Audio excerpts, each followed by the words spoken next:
Welcome guys once again. आज हम 2022 में आई मूवी डे शिफ्ट को एक्सप्लेन करने जा रहे हैं, जो कि एक कॉमेडी फैंटेसी मूवी है और इसके लीड रोल में है जेमी फॉक्स। मूवी की शुरुआत में हमें कैलिफोर्निया का सीन दिखाया जाता है, जहां हम बड नाम के एक आदमी को देखते हैं जो कि एक पूल क्लीनर है, मगर ये तो बस उसका डिस्गाइज फ्रंट है। असल में बड एक वेम्पायर हंटर है जो न्यू वेम्पायर की इन्फो मिलते ही हंट के लिए रेडी हो जाता है। जहां एक रूम में जाते ही एक ओल्ड लेडी उसे पूछती है कि कौन हो तुम, मगर बर्ड बिना कुछ जवाब दिए ही इस ओल्ड लेडी को अपनी शॉटगन से उड़ा देता है। मगर ये लेडी मरने के बजाय अपने रियल फॉर्म में आ जाती है, यानी ये लेडी एक वेम्पायर है।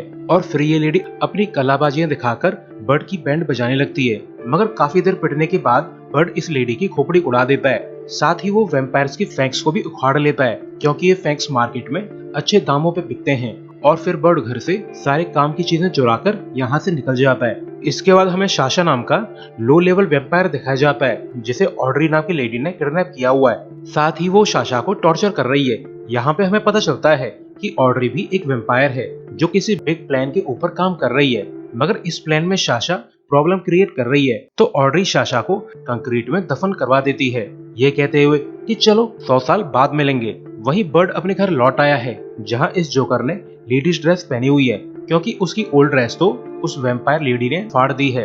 वैसे बर्ड की एक प्यारी सी बच्ची भी है जिसे वो बहुत प्यार करता है। इसके बाद बर्ड अपनी बेटी को दिन भर की सैर के बाद उसकी मॉम जो के घर पहुंचा देता है। यानी बर्ड और जो अब बस नाम के लिए मैरिड हैं। तो जो बर्ड को रिवील करती है कि वो पेज को लेकर अपनी मॉम के यहाँ शिफ्ट होना चाहती है, क्योंकि अब बर्ड जो और पेज का खर्चा नहीं उठा सकता। साथ ही वो पेज की फीस भी नहीं भर पाता। तो फाइनेंशियल प्रॉब्लम्स की वजह से जो को ये टफ कदम उठाना पड़ रहा है। मगर जब बर्ड ये सुनता है कि उसकी बेटी उसे दूर होने वाली है, तो वो काफी दुखी है। मगर फिर भी वो जो से एक चांस मांगता है कि वो उसे एक और मौका दे, ताकि वो पैसों का इंतजाम कर सके। बर्ड को लगता है कि अपने लास्ट हंट में उसने जो वेम्पायर फैंक्स कलेक्ट किए हैं उसे बेचकर वो एटलीस्ट $10,000 इकट्ठा कर लेगा, जिससे घर का खर्चा चल जाएगा। मगर जो को नहीं लगता कि बर्ड किसी काम का है, क्योंकि बर्ड कभी भी अपनी प्रॉमिसेस को पूरा नहीं करता। मगर फिर भी जो पेज की खातिर बर्ड को एक और चांस दे देती है। इसके बाद बर्ड अपना सारा कचरा लेकर एक पॉन शॉप पहुंच जाता है, जिसे ट्रॉय नाम का आदमी चलाता है, जो कि बहुत ही ज्यादा घटिया आदमी है, क्योंकि जिन वेम्पायर फैंक्स को बर्ड $10,000 में बेचना चाहता है उसे ट्रॉय चेक करके सिर्फ $2,000 की कीमत लगाता है। तो मजबूरी में बर्ड को अपनी गन बेचनी पड़ती है, साथ ही अपने शूज भी। बर्ड पहले यूनियन नाम की वेम्पायर हंटिंग ऑर्गेनाइजेशन का मेंबर था, मगर उसे किसी वजह से एक्सपेल कर दिया गया, जिस वजह से मजबूरी में उसे अपना सामान ट्रॉय को सस्ते दामों पर बेचना पड़ता है। वैसे बर्ड ने अभी तक फैंक्स को बेचा नहीं है, क्योंकि ट्रॉय उसे बुरी तरह से ठग रहा है। तो कुछ सोचने के बाद बर्ड अपने फ्रेंड बिग जॉन से हेल्प मांगता है। वहीं दूसरी तरफ ऑड्री और उसकी गार्ड उस घर तक पहुंच जाते हैं जहां बर्ड ने वेम्पायर को मारा था। यहाँ पर हमें पता चलता है कि वो ओल्ड लेडी ऑड्री के काफी क्लोज थी।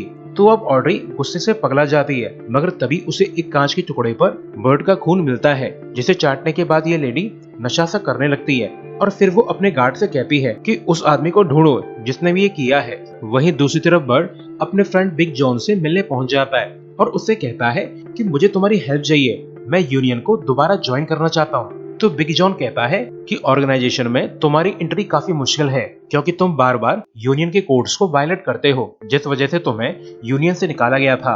तो बर्ड उसे भरोसा दिलाता है कि अब से मैं यूनियन के सभी कोड्स को फॉलो करूंगा। तो बिग जॉन बर्ड को यूनियन के डायरेक्टर रेल्फ से मिलवाने के लिए राजी हो जाता है। वैसे यूनियन किसी क्लब से कम नहीं था। और फिर जॉन बर्ड को डायरेक्टर के ऑफिस ले जाता है, जहाँ डायरेक्टर बर्ड की कहानी सुनकर कहता है कि मुझे तुम्हारी फैमिली सिचुएशन के लिए काफी अफसोस है, मगर तुम यूनियन के ऑफेंडर रह चुके हो और तुमने न जाने कितने कोड्स तोड़े हैं। तो मैं तुम्हें यूनियन में एंट्री करने नहीं दे सकता, क्योंकि तुम्हारी वजह से यूनियन और यूनियन मेंबर्स को काफी खतरा हो सकता है। तो बर्ड और जॉन मिलकर डायरेक्टर को भरोसा दिलाते हैं कि अब से बर्ड कोई भी कोड्स वायलेट नहीं करेगा। तो काफी सोचने के बाद डायरेक्टर बर्ड को डे शिफ्ट पर रख लेता है। डे शिफ्ट एक सेकंड रेटेड जॉब है, क्योंकि नाइट शिफ्ट वाले डे वालों से दुगना पैसा कमाते हैं। मगर जो भी हो, बर्ड को इस जॉब की सख्त जरूरत है, तो वो डायरेक्टर की डील एक्सेप्ट कर लेता है। इसके बाद जॉन बर्ड को फाइनेंसर के पास ले जाता है, ताकि बर्ड अपने फैंक्स को बेचकर कुछ पैसे बना सके। मगर कैशियर बड़ा ही चालू था, जो शुरुआत में तो बर्ड को अच्छे खासे पैसे दे देता है, मगर वो ये कहकर 90% पैसा काट लेता है कि मिस्टर बर्ड, ये 90% अमाउंट आपकी पेनल्टी है जो पिछले 5 साल से बकाया चल रही थी। यानी बर्ड को अच्छे से ठग लिया गया है। मगर कैशियर सेठ की किस्मत इतनी भी अच्छी नहीं थी, क्योंकि ये सारा मैटर डायरेक्टर ने देख लिया था। तो वो सेठ से कहता है कि तुम्हें अभी इसी टाइम से बर्ड का पार्टनर बनाया जा रहा है, जिस दौरान तुम बर्ड पर नजर रखोगे कि कहीं वो कोई नियम तो नहीं तोड़ रहा है। तो ये सुनकर सेठ काफी घबरा जाता है, क्योंकि सेठ तो बस ऑफिस जॉब करना चाहता है, न कि फील्ड जॉब। मगर बॉस का कहना तो मानना ही पड़ेगा। तो सेठ डरते डरते बर्ड के पास पहुंच जाता है। मगर इन लोगों के मिलते ही इनमें झगड़ा चालू हो जाता है, क्योंकि अब ये दोनों एक दूसरे के साथ फंस गए हैं। इसके बाद बर्ड सेठ की थियोरेटिकल नॉलेज चेक करने लगता है। तो बर्ड ये जानकर काफी इम्प्रेस्ड है कि सेठ तो काफी नॉलेजेबल है, मगर वो सेठ की जरा भी तारीफ नहीं करता। इसके बाद ये दोनों हंट पे जाने लगते हैं, जहाँ ये लोग एक आदमी पे नजर रखने लगते हैं। और फिर बर्ड सेठ से कहता है कि तुम ट्रक में ही इंतजार करो, मैं काम पूरा करके आता हूँ। जिसके लिए सेठ भी मान जाता है, क्योंकि वो फील्ड वर्क पे जाना नहीं चाहता। वहीं दूसरी तरफ टर्की ट्रॉय जोर शोर से काम पे लगा हुआ है। मगर तभी यहाँ पर हायर वेम्पायर ऑड्री आ जाती है, जो जरा सी देर में ट्रॉय को बैडली इंजर्ड कर देती है। तो ट्रॉय पूछता है कि अभी तो डे टाइम है, तुम यहाँ पर कैसे आ सकती हो। तो ऑड्री रिवील करती है कि मुझ पर दिन की धूप का जरा भी असर नहीं होता, क्योंकि मैंने डे वॉकर बनने का रास्ता ढूंढ लिया है। तो ट्रॉय पूछता है कि तुम चाहती क्या हो। तो ऑड्री कहती है कि लास्ट टाइम तुम्हारे पास वैम्पायर फैंग्स को बेचने कौन आया था, तुम मुझे इसका नाम पता बता दो, मैं तुम्हें जिंदा छोड़ दूंगी। मगर ट्रॉय किसी भी वैम्पायर के साथ कोऑपरेट करना नहीं चाहता। वहीं दूसरी तरफ बर्ड अपनी गन लेकर वैम्पायर हंटिंग पे चला जाता है। तो वो देखता है कि 2 लोअर वैम्पायर्स बिल्लियों को खा रहे हैं, और फिर बर्ड एक एक करके इन वैम्पायर्स को अपनी शॉटगन से उड़ा देता है। इसी दौरान सेठ को डायरेक्टर का कॉल आता है, जो सेठ से पूछता है कि बर्ड ने कोई नियम तोड़ा है या नहीं। अगर तोड़ा हो तो बता दो, मैं बर्ड को जल्दी से यूनियन से बाहर कर दूंगा। मगर सेठ रिवील करता है कि सर, मैं तो ट्रक में बर्ड का वेट कर रहा हूँ। तो डायरेक्टर कहता है कि अभी के अभी बर्ड के पीछे जाओ और उस पर नजर रखो। तो मजबूरी में सेठ अंदर चला जाता है, और वो देखता है कि बर्ड ने सभी वैम्पायर्स का सफाया कर दिया है। मगर तभी बर्ड सेठ पर गन तानकर बोलता है कि तुम्हें ट्रक में रुकने के लिए कहा गया था, तो तुम यहाँ पर क्यों चले आए। तो ये देखकर सेठ काफी ज्यादा डर जाता है, और वो जल्दी से अपनी पैंट भी गीली कर देता है।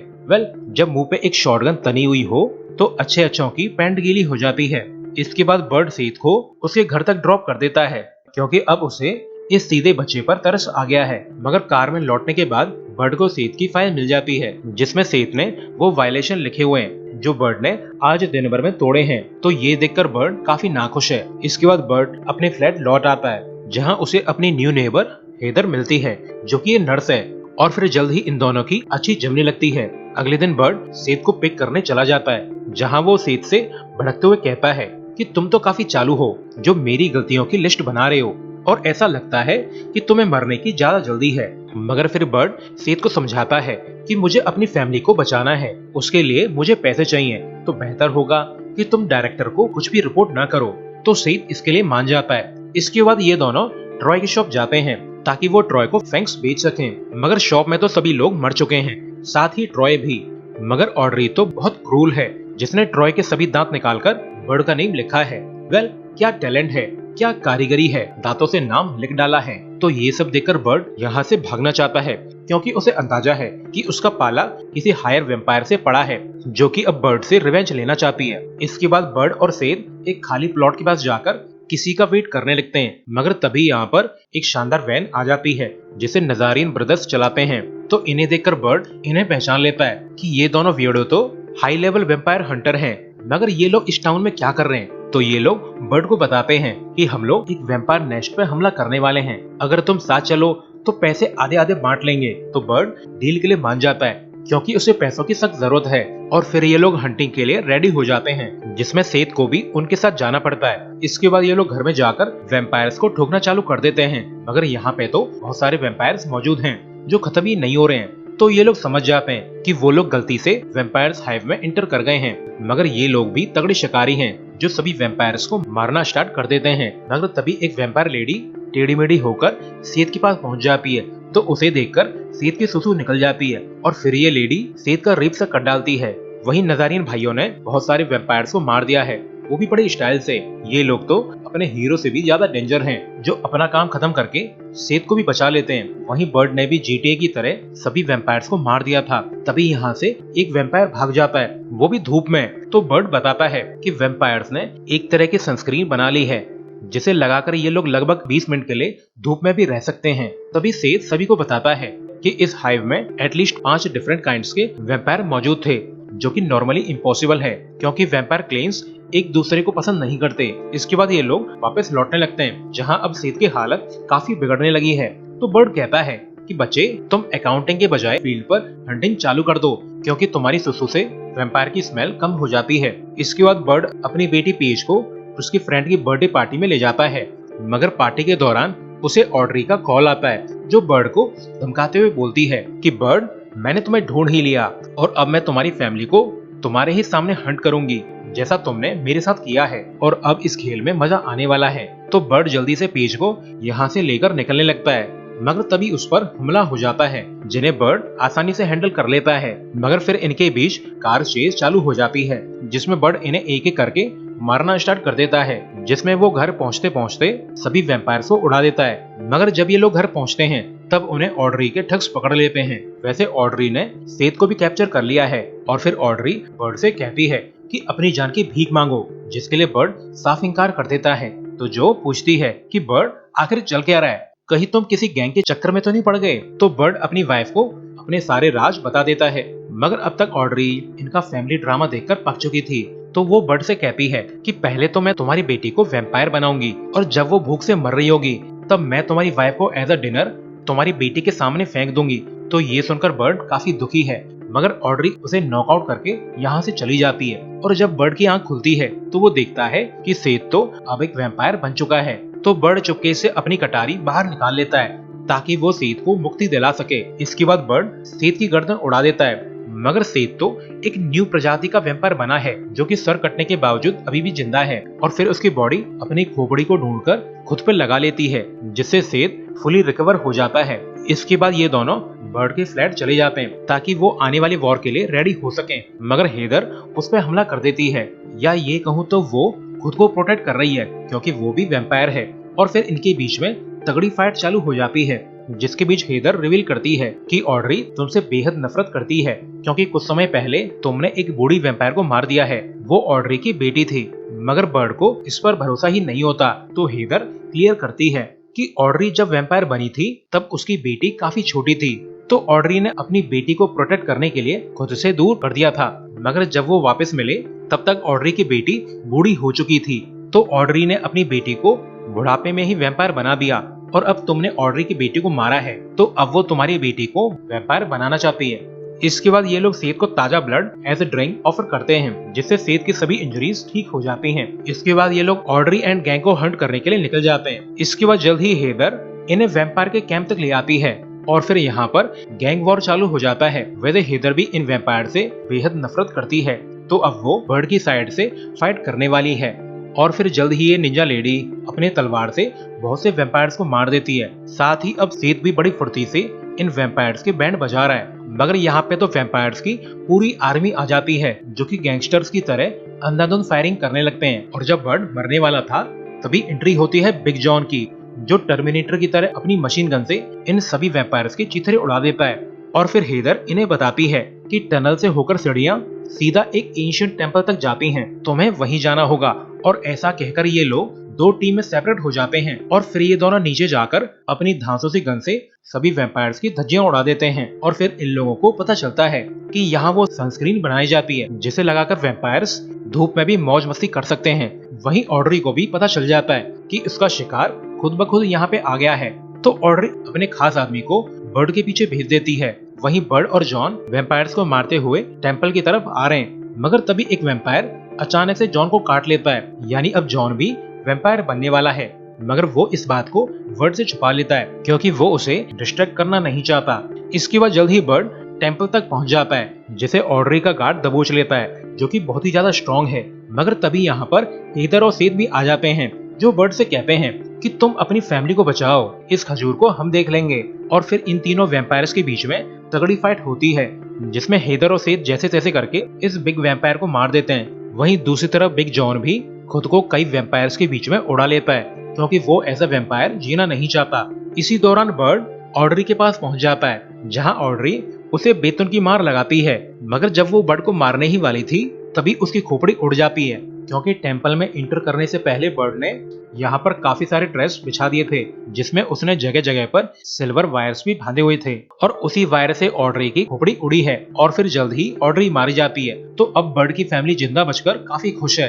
तो बर्ड उन्हें अपने दोस्तों से मिलवाता है जिसमें सेथ ने तो एक वैम्पायर का हाथ ऐसा अचीवमेंट रख लिया था, मगर बाहर जाते वक्त इन्हें बिग जॉन नहीं मिलता तो ये लोग समझ जाते हैं कि जॉन मारा जा चुका है। मगर तभी यहाँ पर डायरेक्टर रेल्फ भी आ जाता है जो कि काफी सारे नियम गिनाकर बर्ड को यूनियन से निकालना चाहता है, मगर सेथ उसे काउंटर करके बर्ड को बचा लेता है। तो डायरेक्टर सेथ को धमकी देता है कि तुम्हारा प्रमोशन कैंसिल। तो सेथ भी कह देता है कि मुझे प्रमोशन नहीं चाहिए, अब मैं एक फील्ड ऑपरेटिव हूँ। इसके बाद जो बर्ड को उसकी सभी गलतियों के लिए उसे माफ कर देती है। वहीं दूसरी तरफ बिग जॉन भी एक गटर का ढक्कन खोलकर बाहर निकल आता है, यानी वो अभी भी जिंदा है। साथ ही वो अब एक वैम्पायर बन चुका है और इसी सीन के साथ ये मूवी एंड हो जाती है। तो अभी के लिए goodbye, thanks for watching.